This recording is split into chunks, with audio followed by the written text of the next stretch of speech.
by far exceeded the expectations. I think they went above and beyond, thinking about each player, each situation, the community, and how we can, best, provide for these guys. And I think it's something that's, amazing. I mean, just the attention to detail in it. Super excited about this. What is it too to have a building that guys watch and come to work? I mean, I don't think they're going to want to leave. I think there's so many opportunities between a restroom, the resting area, the nap area, the weight room, the sleep pods, the cryo, the recovery room. I mean, there's actually like a game where they can just sit and play games. There's the food. I think it's going to be hard to get these guys out of here, which is exactly what you want. Now, we won't sit down and have to watch film with them all the time, but they'll be able to enjoy this and be around each other, which continues to provide that chemistry that this team already has. In the on-the-court stuff, you're obviously down a couple of guys already. It happens, I'm sure, but how frustrating is it that you're not going to be? Well, we look at it similar to last year. It's hard for got Markel and Gary for not being on the court with us early, but we've also said in like how we looked at last year, and that it provides opportunity for other guys that may have not gotten the opportunity with those guys on the floor. So now you can look at the roster a little bit differently in those moments, with guys maybe differently handling the basketball or different playmakers, the decision making we've talked about all these guys being able to do. So now we can see a little bit more of that with guys being out. Been in this role for a little bit over a year now. Now, when you reflect on, I guess, your own growth, your own journey, like what's changed? What have you noticed different about you as a coach, and how does, I guess, this past year changed you in that sense? Well, I say it all the time. I'm so grateful. Like I cannot express it enough. The gratitude that I have for the organization, for the DeVos family, for this community, and how they've embraced what we're doing. The ability to have a fantastic staff that sticks with you, and no matter what's going on, the ability to encourage each other. So I think it's just been more of that, being able to just empower our staff and watch everyone grow. Just watching these guys grow and get better as this thing has gone on. That's really truly what has been the best thing to be a part of and see. Throughout the offseason, last season, the guys made such a growth, and they built that strong brother. What are you expecting of them this season? I think more of that. I think them understanding exactly what we need to do night in and night out, because obviously bringing back the same roster and then adding some younger players through the draft.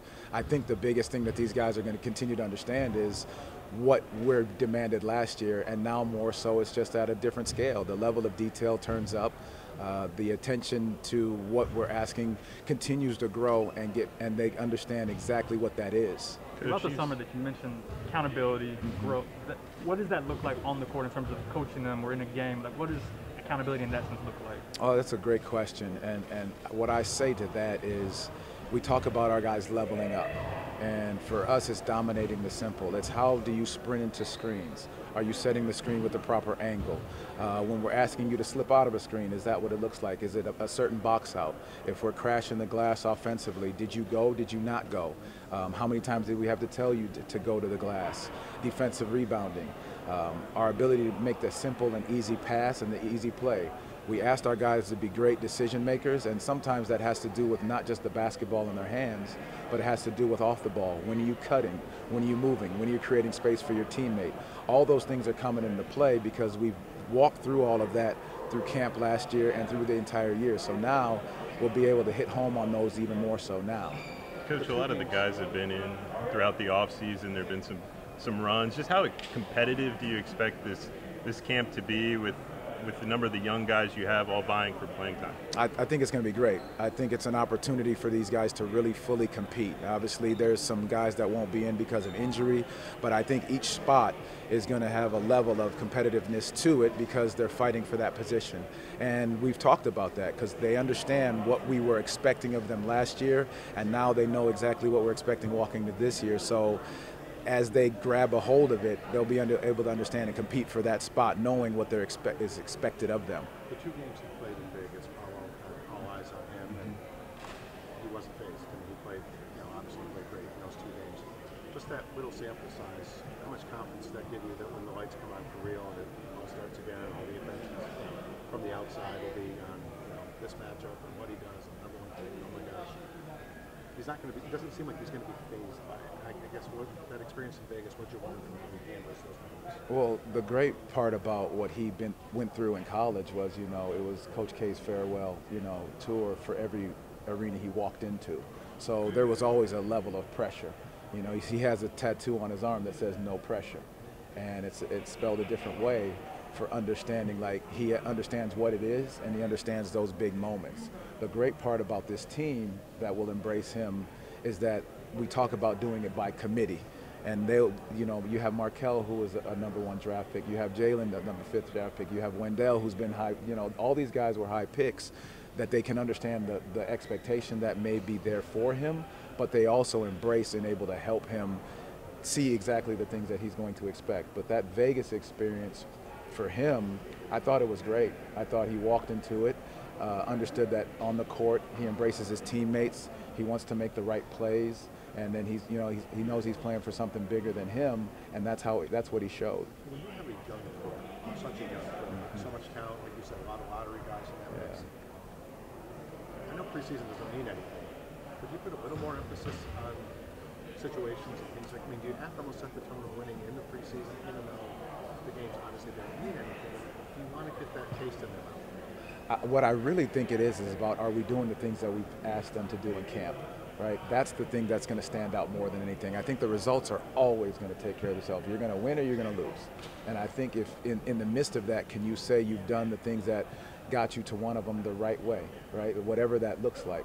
Did you set the right screens? Did you pass the ball at the right time? Did you make those quick decisions? Can we evaluate it that way more than say, look at the result? Because our guys understand we did some very good things throughout last year and what we've built throughout the summer. So can we stick with that process and understand that they're getting better on a daily basis? Coach Jeff Weltman mentioned focusing on the little things going into camp with this young group.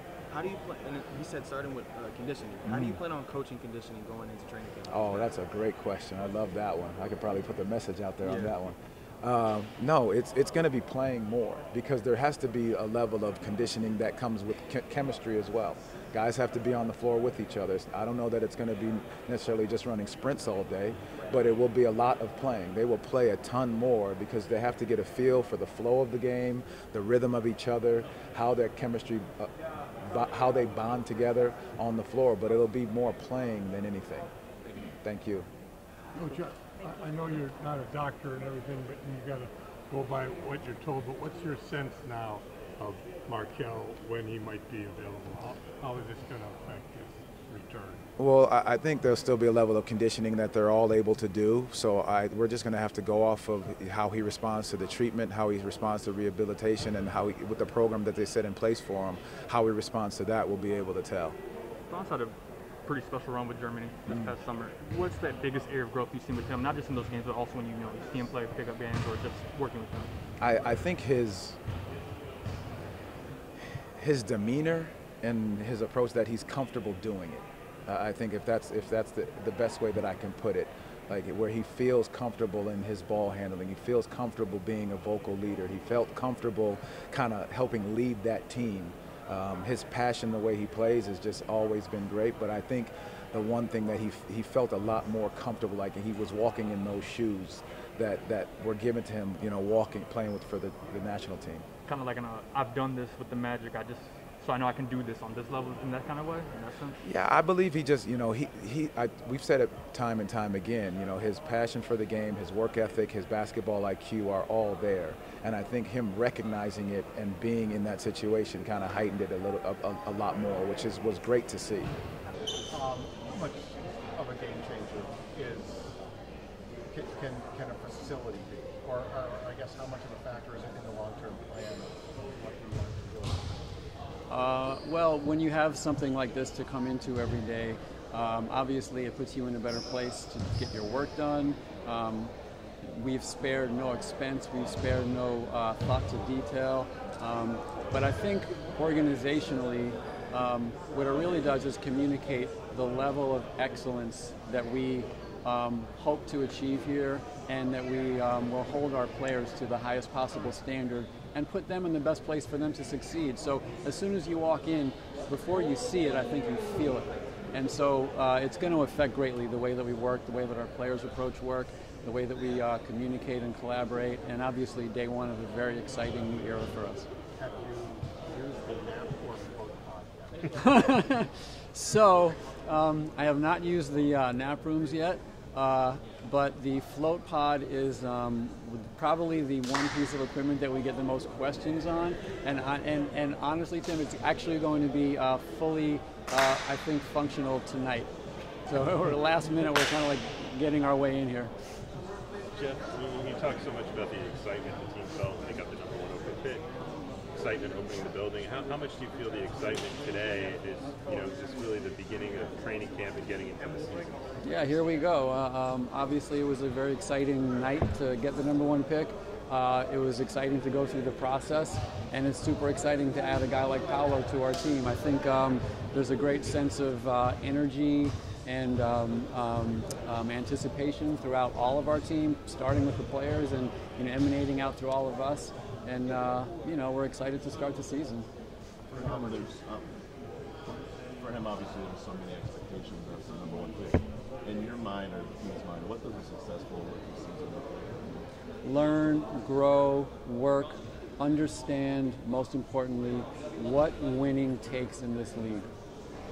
That's a successful season. We have to communicate that not just to Paolo but to all our players. It has to be our first mission, is to gain an understanding of the role orientation, the work, the off-the-court discipline, everything that takes to win in this league. It's a different level. I know you'll have to love timetable questions, but is there a chance that Markelle is ready? So Markelle will miss camp, and we'll kind of reassess after that, where he is. You're right, I don't like to put timetables on it, but obviously missing camp will be a setback for him, and we'll have to get him going up and running as soon as possible. I won't apply a timetable, but I will say that we're hopeful that he'll be able to gain full strength and actually use this time productively. Jonathan Isaac getting to play basketball. His story is obviously kind of unparalleled. Yeah. What he's gone through. Yes. Multiple times. If he is I'm assuming he can practice. I'm assuming that's the plan. What will it need to happen? Jonathan will be integrated slowly. He's still doing his individual rehabilitation, so he won't participate in a lot of the full team live practice components. So he's still, ramping up. He's. I hate to sound like a broken record. I know that this has been a long process, and again, I just always harken back to his ability to kind of remain focused in what's been a really long ordeal for him. So we're hopeful to have him back during the season, and I won't put a timetable on that as usual. Want to give him the best possible space to get his work done. Jeff, have there been any further setbacks in his rehab since the last one? No, I mean, he continues to, go from level to level in his rehabilitation process. It's a very slow, painstaking process, and obviously, I don't want to put a timetable on it because it's just open-ended. We just don't know. And so some of it is he has to put the work in, and when that next level is reached, then he'll move up. And that's obviously under the attention of our performance staff and our medical staff. And most importantly, it's how Jonathan feels as he progresses. Just to be clear, he hasn't participated in any group or, I guess, full team activities. Not live action. Not live action. So I guess for him, he's not expected to participate in that throughout camp at all, throughout training camp? Yeah, like I said, Kobe, he's in his rehabilitation stage.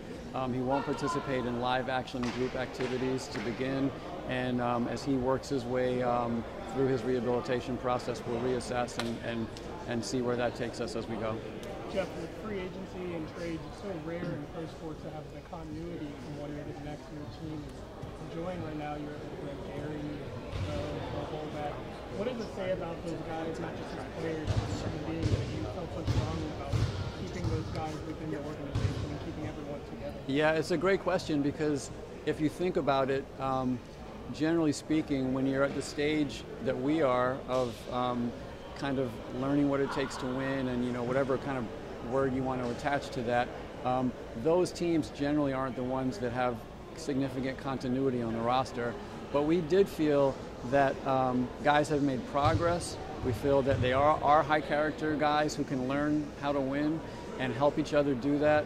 And we also feel that they're young enough where a lot of their stories are yet to be written, and we want to kind of see where they can take it this year. Especially with we've talked all kind of off-season about this team leveling up, and that's a good little buzzword for sure. What does that mean to you? What does that mean to this team? I think it's a great phrase, and I don't like kind of buzzwords too much, but I think that what it means is we need to learn to play better basketball. So fewer mistakes, more discipline, tight on the string defensively, and just role orientation. Obviously, the guys have put a lot of work in over the summer, so you expect physically and from a skill standpoint improvement every year. But I think those are the things that you talk about, like we need to play better basketball. It sounds simple, but there's a lot that goes into that. And with that comes elevating the standard of accepting fewer mistakes and understanding, again, what it takes to win. I think you hinted at this during the time around the draft, and summer. How has Coach Mosley kind of grown into this role as his second training camp in the second season? Well, I think it's always fun to note that Coach was a rookie last year too, and I think that's probably a question that you guys will pose to him and better answered by him than me. But I think he grew tremendously as someone who understands how to manage not just games but agendas, philosophies. We've really worked hard at employing a player development program that Anthony Parker is kind of at the center of, and that attaches our whole organization so that each player is getting like a little committee from our team on how areas for improvement, how best to do that. And Coach has attached that to his coaching philosophy. So I feel like organizationally we're getting more and more integrated. You can't do that without a coach who believes in that collaboration and who embraces that and gets excited about it. But as to his own personal growth, I'm sure you'll have that question for him when he's up here soon. Where does Gary stand in terms of participation in camp after his knee surgery rather? Yep. Gary's similar to the others, progressing through his rehab. He won't participate in training camp. We're hopeful that, I think I saw something you guys kind of, it's been out there alluded to, like what this injury typically kind of looks at from a timeline. I won't get into that except to say that, he's moving through his progressions nicely, and he's worked hard, and he really came in great shape, and what I've been told is that's actually going to allow him to move through this at a good level. Speaking broadly, not from a Magic standpoint, just broadly, is when you have a 7'4" unicornish player who's already been kind of anointed as the number 1 pick next year, is Victor already a phenomenon?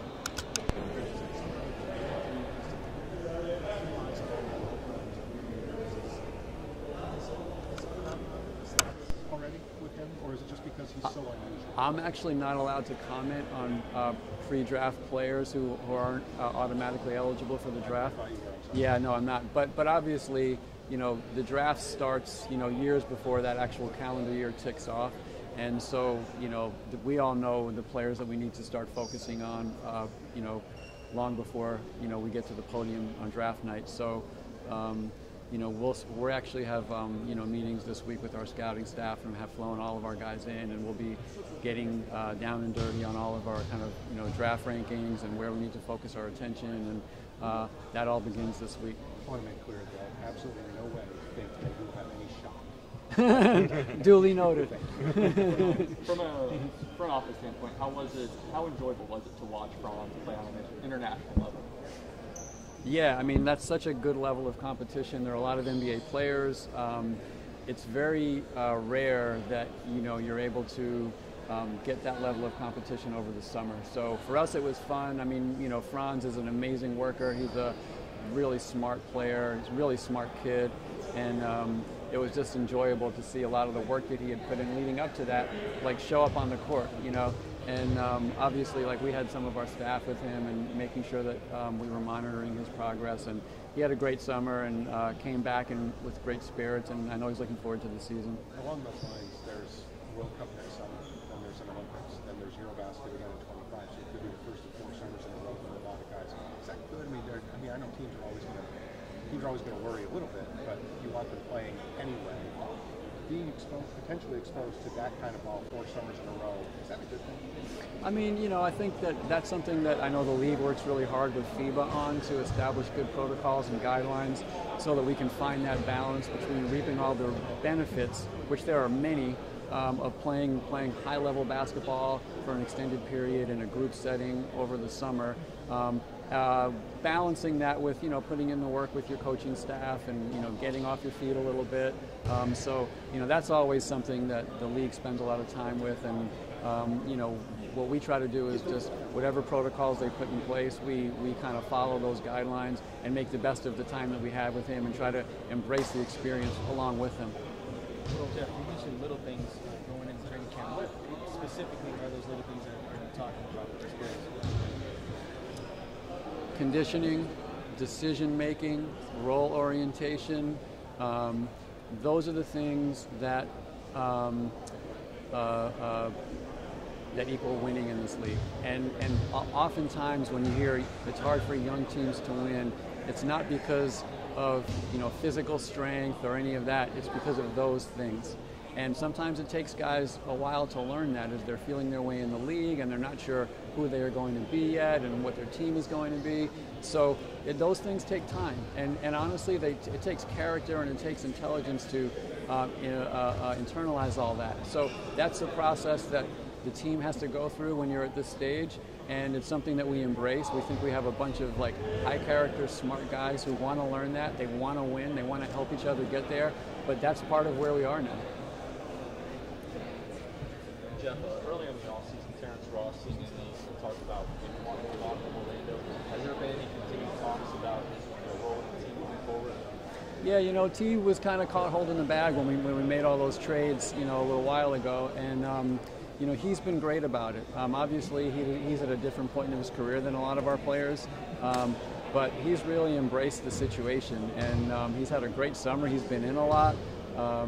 He seems to be in a great, you know, frame of mind right now. He's in great shape, and obviously, you know, we always are going to be sensitive to, like, the needs of our players and where they are and how their careers are tracking in combination with where we are. But T's in a great place right now. He's excited, he's optimistic, and so, you know, I expect him to have a good season, and you know, we'll kind of take it as it goes.